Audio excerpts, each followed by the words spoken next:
I'm Jared Meadows. I've been with TriGreen for nearly 19 years. I originally started January 6, 2006. I was industrial maintenance tech. That's what I went to school for. Factory closed, the flag came down here. Started out small ag shop when it was Agri-City, and it's kind of stuck there, so I left for 11 months, came back, took the hay job, went to Hay Masters 2009, and had, I guess, all the hay equipment ever since. So I do service calls, stay in the shop, used to stay on the road full time, but now just mainly just doing the service calls for hay, small ag, stuff our larger mobile techs do not do. We're going to change out these chains today. Hopefully this one will come in. We're still waiting on it to come from parts. And like you can hear, this chain has kind of got a rattle to it.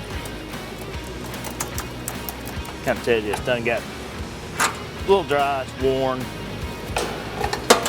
And this baler's got nearly 10,000 bells on it, and this is the original chain, so it's definitely got some slack in it. So we're gonna put a new one on today. And this is the starter roll chain.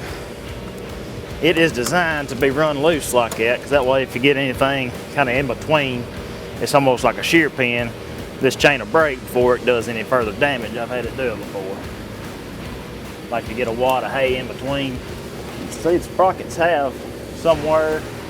We're gonna keep them on there, let them go. Now you can see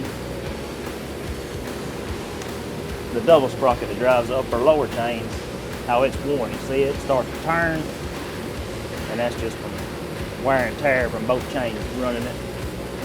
So when you start seeing that, you want to change that before that gets any thinner, because that will break off and it won't pull either chain. Let me grab a stool where I can get the top there. If I can reach it.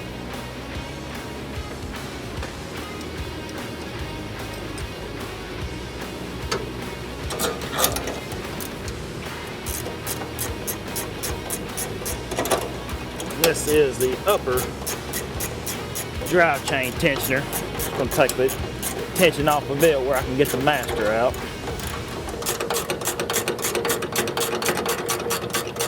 And no, they don't make a socket this deep. So this has to be done with a wrench.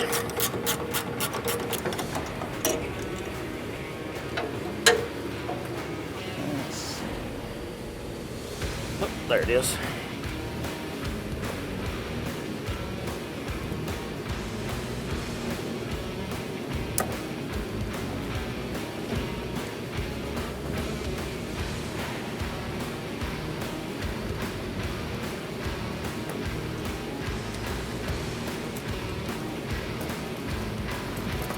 Hear that, how that chain's rattling too, same way, and you're starting to see the wear on each side of the chain.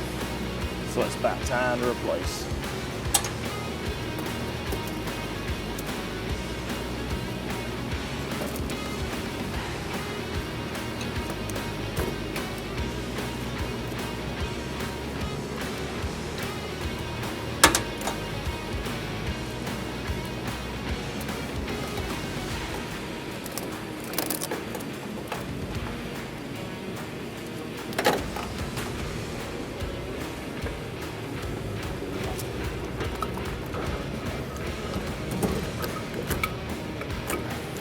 Ow.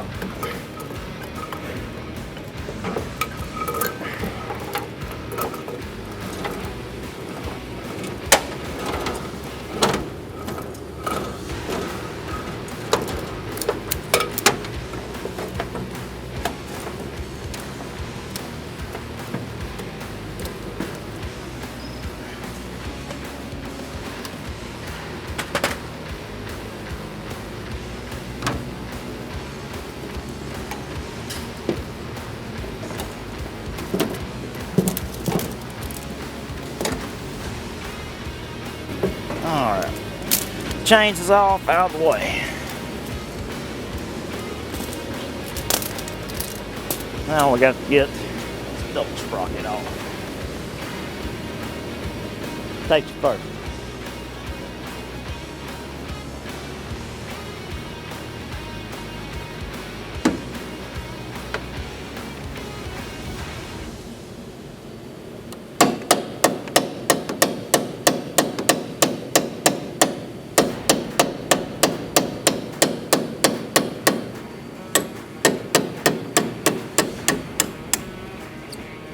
come off there too good or not.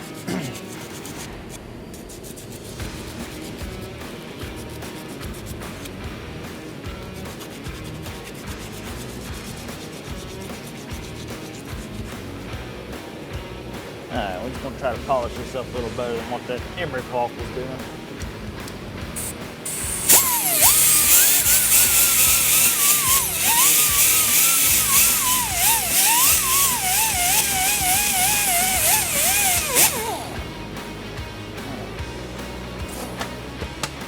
See what that does.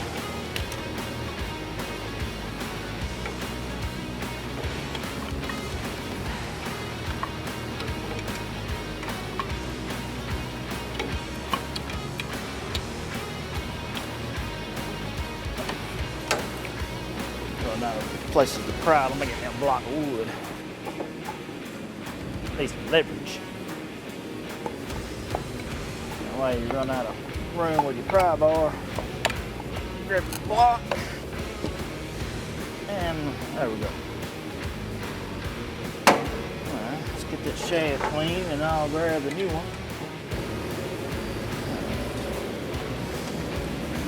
Just out of the way.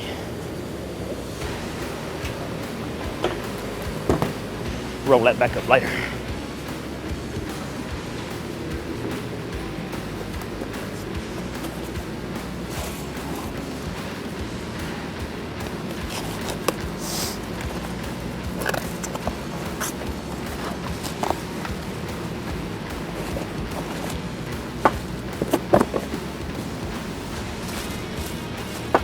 Normally, they'll come and all the inside there will be full of powder coat, paint, whatever you want to call it, and then you got to take the time to get all that cleaned out or it'll never slide on without beating it to death.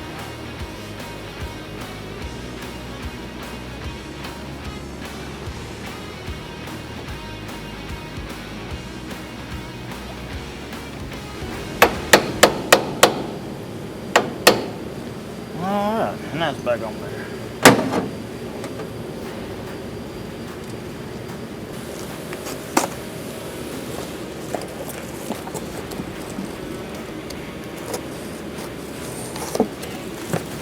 All right.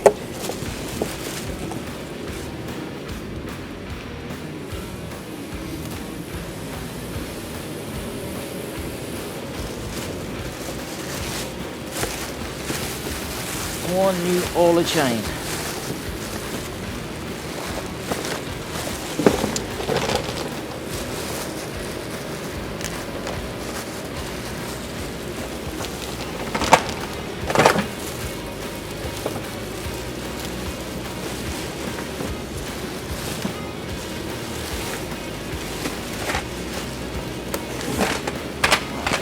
Slide that over because we're also going to replace that sprocket or that idler sprocket up there.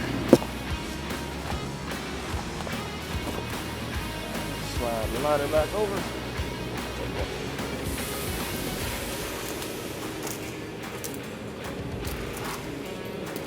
Customer wants to save his chains just in case he has one break. Even though they're new chains, they can still break.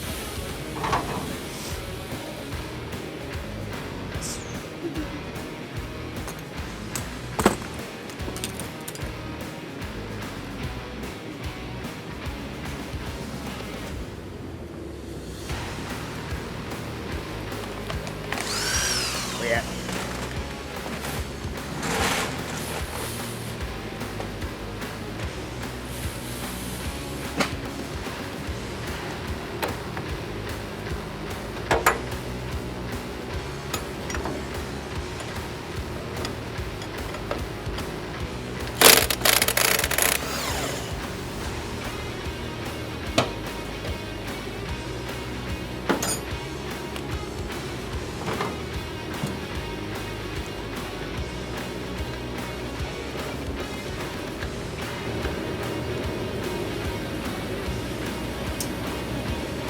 Sure, save your washers.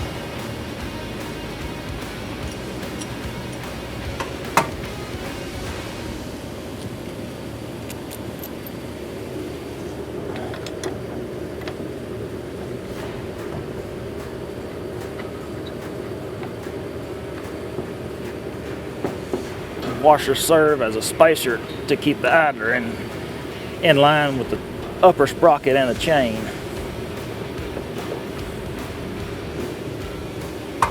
You see how that one's got some pretty good wear. Bearing sounds terrible, if you can hear it. So it's probably a good thing we are replacing that.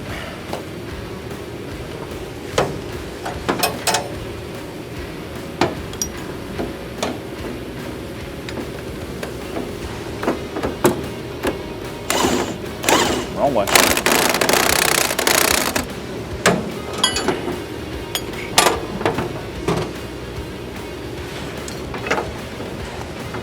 Alright, now I'm ready to go back to tension it. Alright.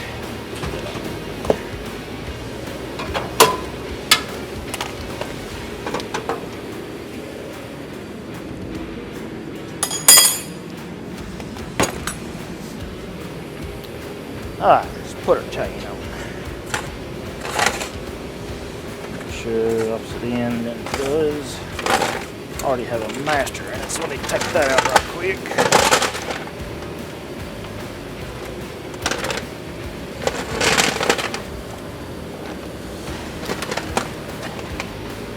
Hands is greasy.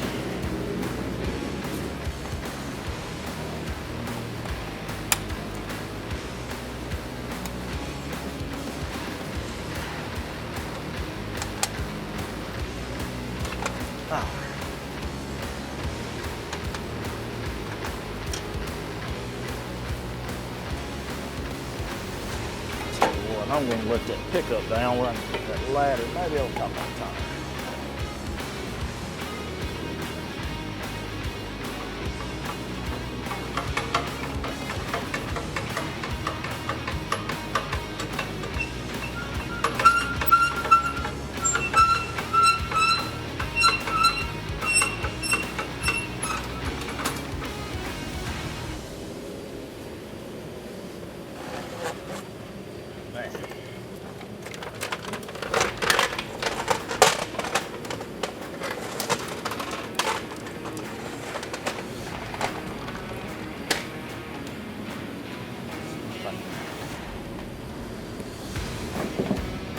This thing started up through here.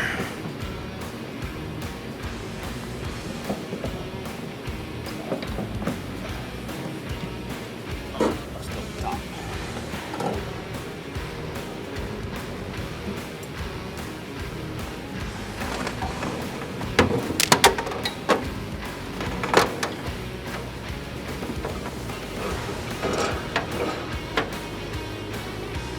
Man, give me a taller stool.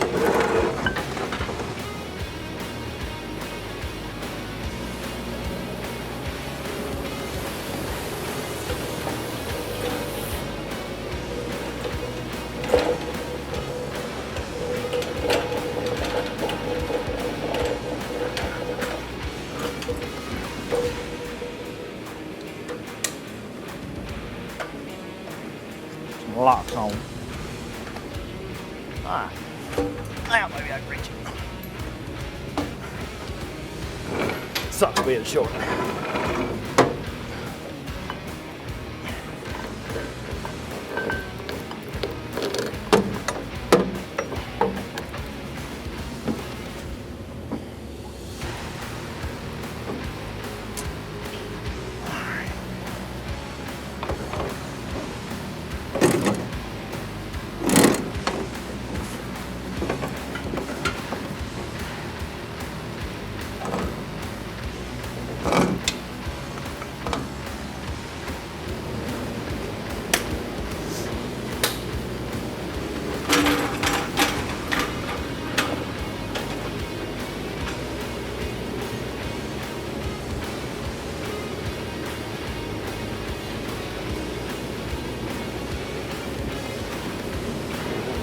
Look around.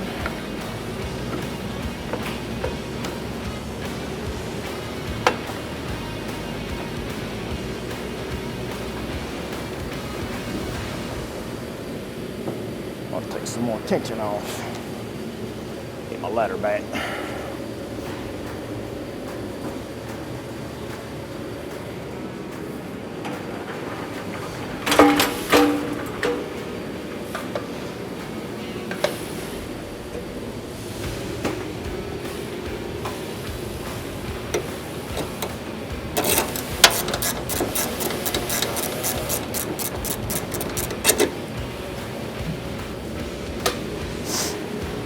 keep that locked in case you decide to push.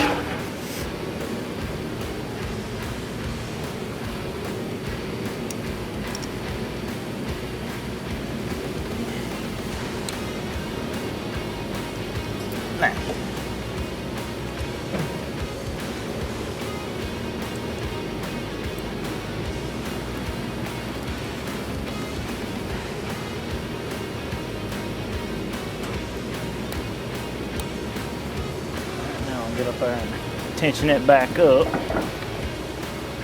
And like this one, some of them don't give you a spec, some of them do, but some of them want to see just distance in between the gap and the coil of the spring.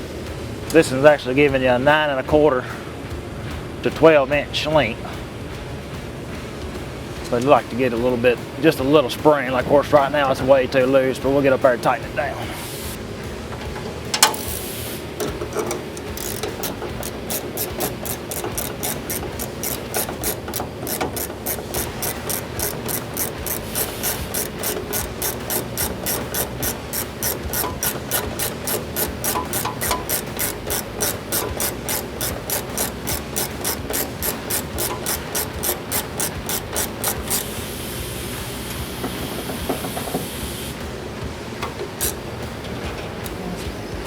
Now we'll change out this side. We're still waiting on this chain to come in from parts. I'll double check again here in just a minute, see if it's in. If not, we'll go ahead and get this idler on and then put our starter roll chain back on.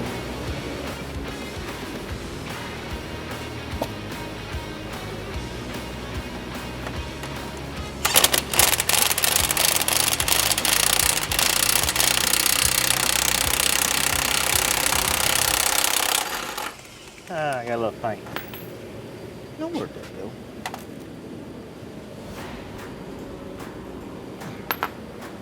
Been a bucket of oil fell in it.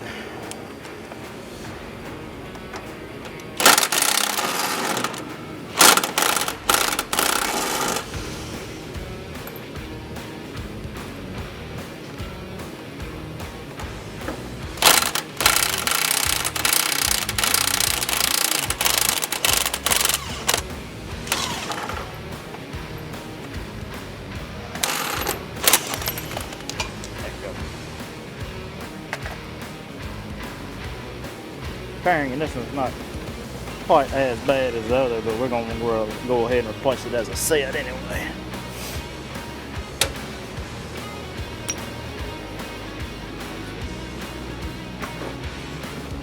I'm going to get my wire brush.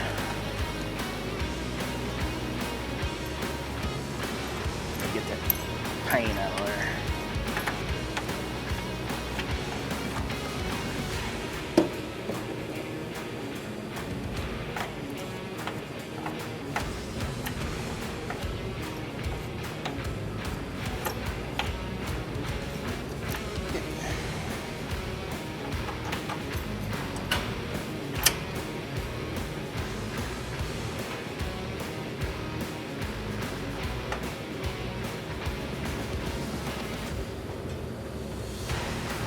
Maybe a little bit going on.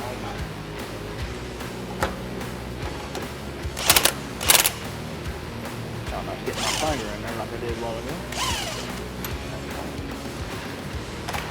Now we'll put our starter roll chain back on. Put that out there.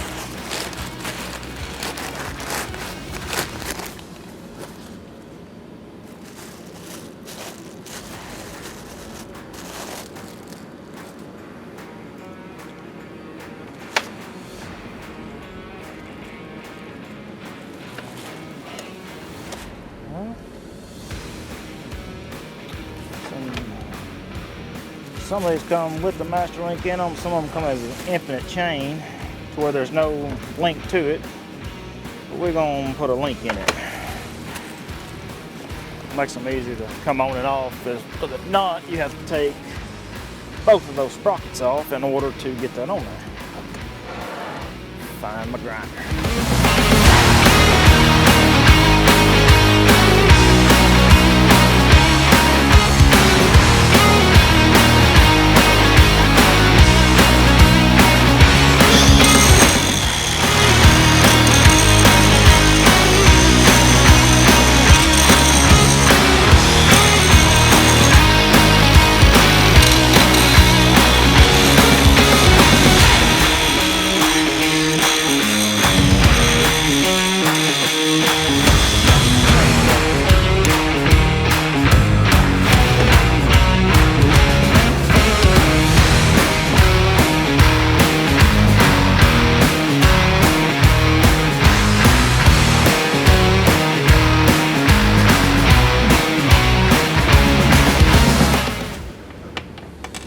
There.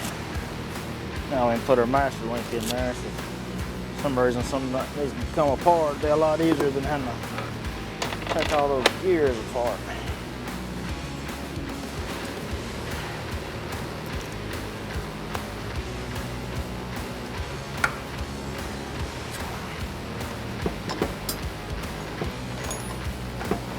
Chain's still on the pickup, so I can't get this bottom roll with it. Chain's on the other side that drives the pickup, so I can't get this sprocket to turn like I want it to.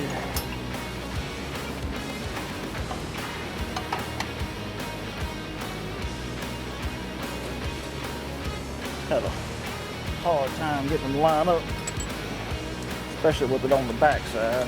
I always take the one that I cut out and try to go from the front to at least have it lined up.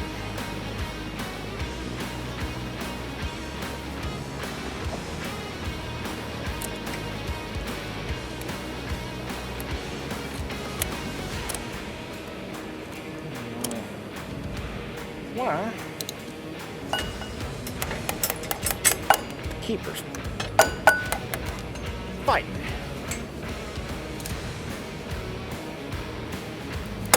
There it went.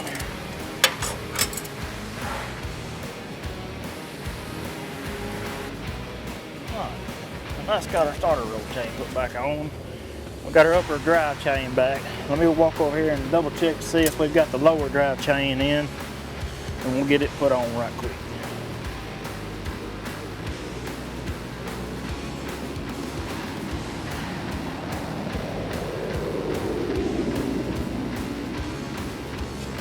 And check the parts bin, and still haven't got it in yet, so we'll be finished with this part for right now.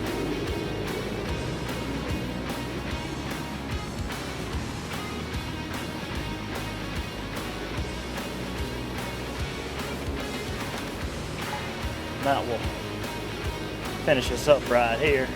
I've already pulled the belt. Just need to square the ends up and get a measurement on it. Now we might have a slicer that I used to use to square these up with, but over the years it's gotten worn out parts and doesn't cut square anymore. So just go back to the old tried and true method.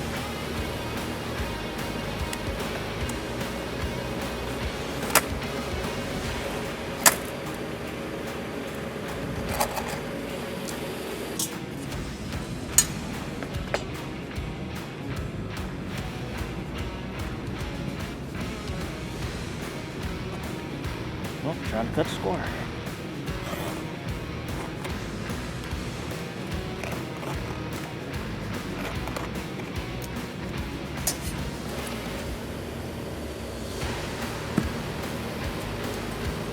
So you'll have any friends that hold your tape measure.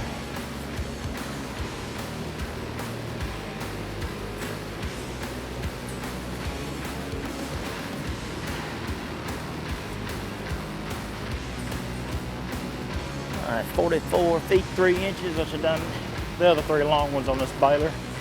And all of them coming out to the same length. They've never been cut, so all we're doing is putting new laces and pins in. Take a scathing tool, get some of this off. I want you to get as much of that off as you can. Don't have to get it all, because you do, you get down in these fibers, and that messes with the integrity of the belt. Don't let me get you.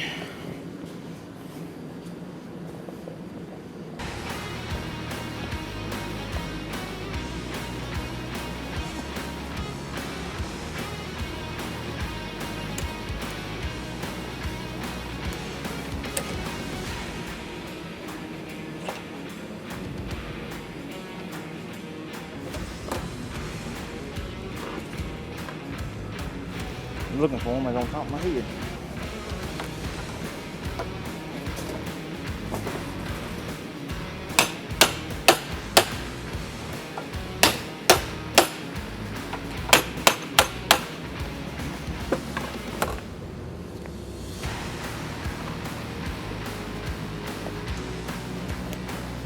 Got our ends on there, and they say to notch the trailing end of the belt, but I do the same as a customer. When I take one out, I don't pay attention to which one's the trailing edge, so when you notch both sides on each side of the belt, you ain't got to worry. Always make sure the lock, look at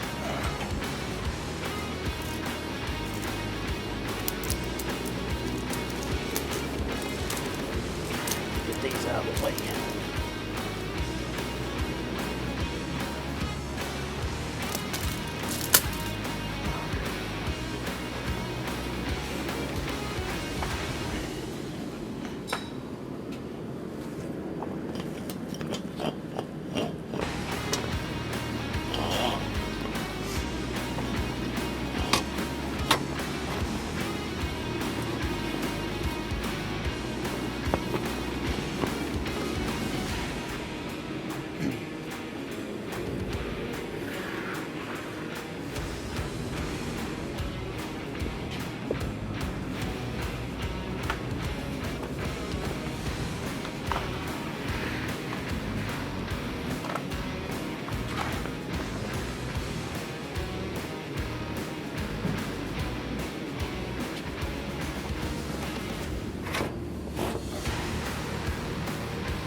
Get this thing started.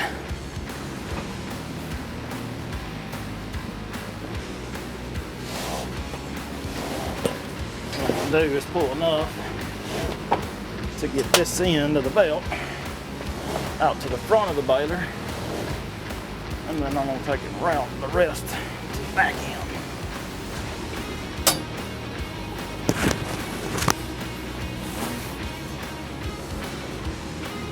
Always make sure you go under that auxiliary roll. It's easy to go right over the top of it.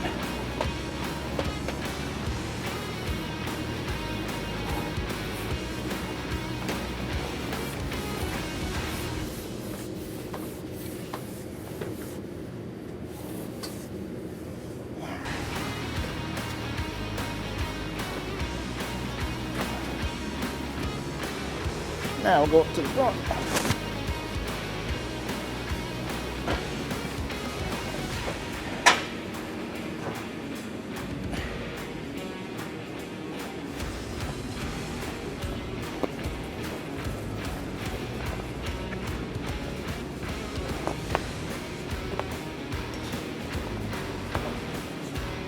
Now we're out the back side.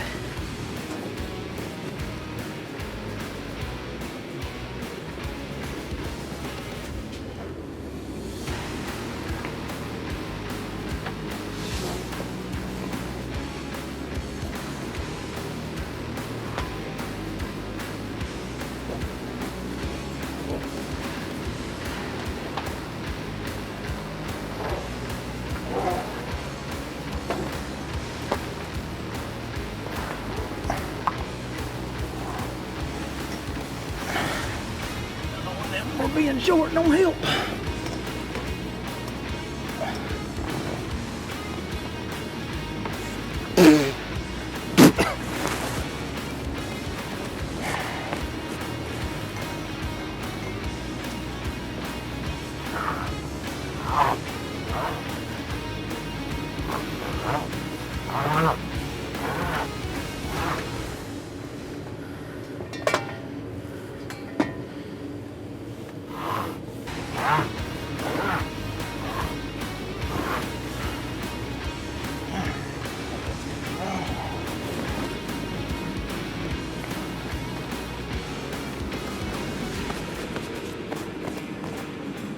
All in place.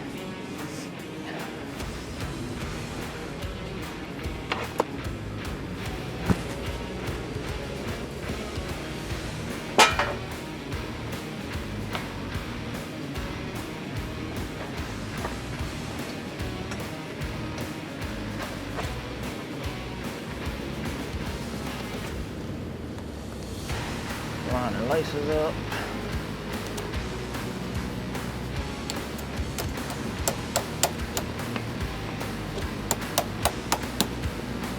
Alright, you get the paint marker and mark out one, which that is the last one I need to do, but that way for me, I'll know for sure that I got them all done.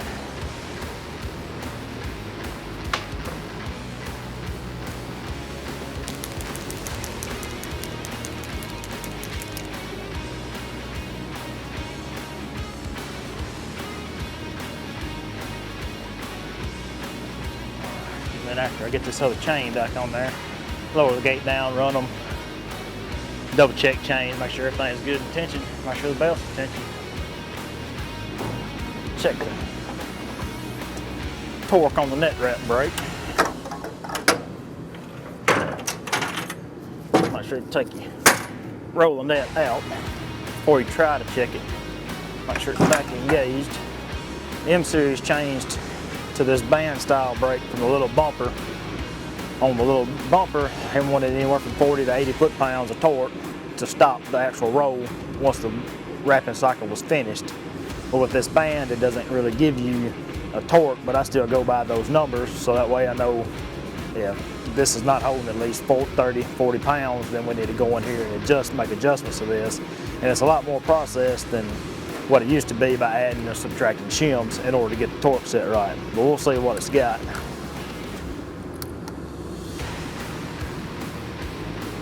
We ride at about 30 foot-pounds, and that's taking quite a bit to turn that, so I'm gonna say our brake is gonna be good. And on the net, I always go by, like a football, wide to the right.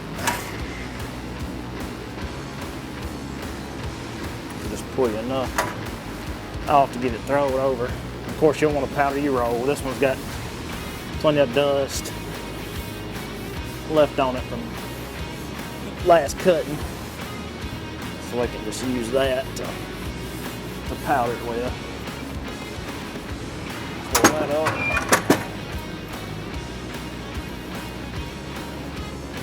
And then make your tail, get you a good little knot. Put it right there. And work your brake handle. Don't put a wrench on there. If you put a wrench on it, you'll double too much through. And it'll try to come out and feed, and when it does, it'll hit and come right back in and wrap the rubber roll first time.